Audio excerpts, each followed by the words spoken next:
იღუმენი ნიკუნი. ამ ქვეყნიური ცხოვრების აზრი. წერილი მეორე. ბოროტება ღმერთს არ შეუქმნია. ბოროტებას არსება არ გააჩნია.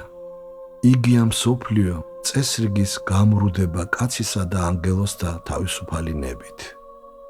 თავისუფლება რომ არ არსებობდეს, არც ბრძნული და სრულყოფილი ზნეობრივი წესრიგის გამრუდება იქნებოდა შესაძლებელი. ანგელოზები და ადამიანები ავტომატივით აემორჩილებოდნენ ფიზიკური და ზნეობრივი სამყაროს კანონებს და ბოროტება აღარ იარსებებდა. მაგრამ თავისუფალინების გარეშე ანგელოზებსა და ადამიანებში აღარც ღვთისხატება და მსგავსება იქნებოდა.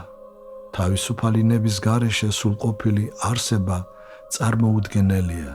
სხვათა შორის ყველა ათეისტური სწავლება იძულებულია უარყოს თავისუფალინება და თეორიულად უარყოფს კიდეც, მაგრამ პრაქტიკაში ჩუმჩუმად უშვებს მას, თუ არა და ძრწოლით უნდა ეღიარებინათ, რომ ადამიანი მხოლოდ ერთი ბეწო ნაწილია უზარმაზარი მანქანისა, რომელმაც არც კი იცის და არც სურს იცოდეს კაცის არსებობა. არამედ დაუნდობლად ასახიჩრებს და ანადგურებს მას, როცა ამას თავისი კანონები კარნახობენ. გონიერი არსებები, რომლებაც თავი დამოუკიდებელ პიროვნებას ცნეს, მე, როგორც სინათლის ახალი დამოუკიდებელი წყაროები, როგორც ცენტრები, რომლებისთვისაც მთელი მსოფლიო მხოლოდ ობიექტია, შეცნობისა და მოქმედების ობიექტი. ამასთან თვით უფალიც კი გარკვეულწილად შესაძლოა მხოლოდ ობიექტი იყოს. ეს პიროვნებები დაცემამდე გაცილებით უფრო მეტად გრძნობდნენ თავიანთ სიდიადეს. მათ შესახებ ითქვა, ღმერთნი სამე ხართ და შვილნი მაღლისანი თქვენ ყოველნი. მათ გაცილებით არ იცოდნენ ბოროტება და ამიტომ არ შეეძლოთ სრულიად დაეფასებინათ ის სიკეთე, რომლითაც სარგებლობდნენ. იმის სურვილმა, რომ გამختარიყვნენ ვითარცა ღმერთნი, მეცნიერ კეთილისა და ბოროტისა, დაცემამდე მიიყვანა ანგელოზებიცა და ადამიანებიც. აქედან იწყება კაცობრიობის ისტორია. ადამიანის აღზა ღვთის სიყვარულით და მოწიწებით.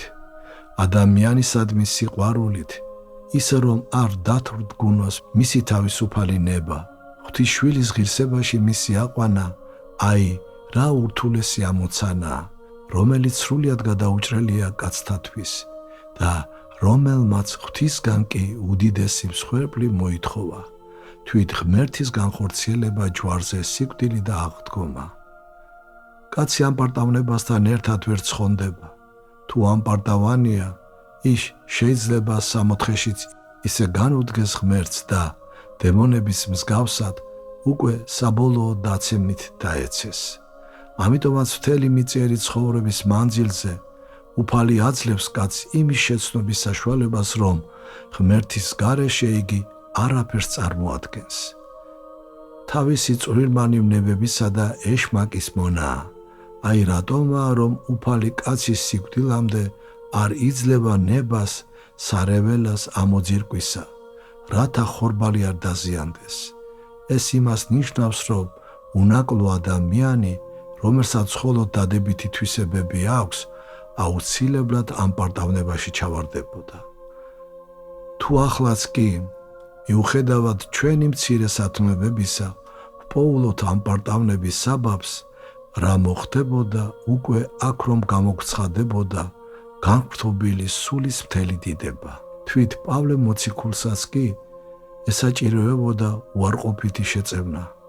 ანგელოზ სატანისა, რაითა დამქეჯნიდეს მე, რაითა არა აღვიმაღლო, მას ჩვენს რაღა ითქმის. როგორც უფალი ცდილობს აცხონოს კაცი, ისევე ეშმაკი ლამობს მის წარწმედას. ეშმაკი აჩვენებს ადამიანს თითქოს იძლია მის მიერ და ამით ამ პარტავნებასა და თვითკმაყოფილებაში აგდებს. ბუნების ძალებს უმორჩილებს და ასეთ აზრებს ჩააგონებს.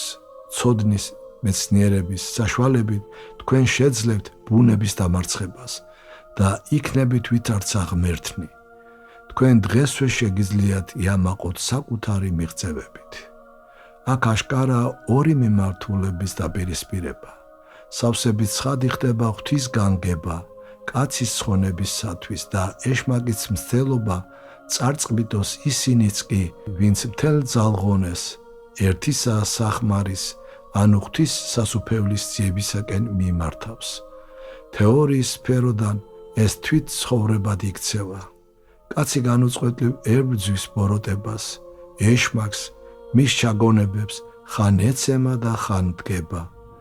ამ ბრძოლაში კაცი შეიცნობს თავის უძლურებას, ეშმაკის სიბოროტეს, ღვთის შეწევნასა და ღვთის სიყვარულს საკუთარი თავისადმი. იგი შეიცნობს სიკეთისა და ბოროტების ფასს და უკვე შეგნებულად ირჩევს სიკეთეს. მტკიცედ დგება სიკეთისა და მისი წყაროს, ღმერთის მხარეს და უარყოფს ეშმაკსა და ბოროტებას. მართალია ეცემა ზოგჯერ ბოროტებასაც ჩადის, მაგრამ აღიარებს კიდეც ამას ცოდვად და ბოროტებად.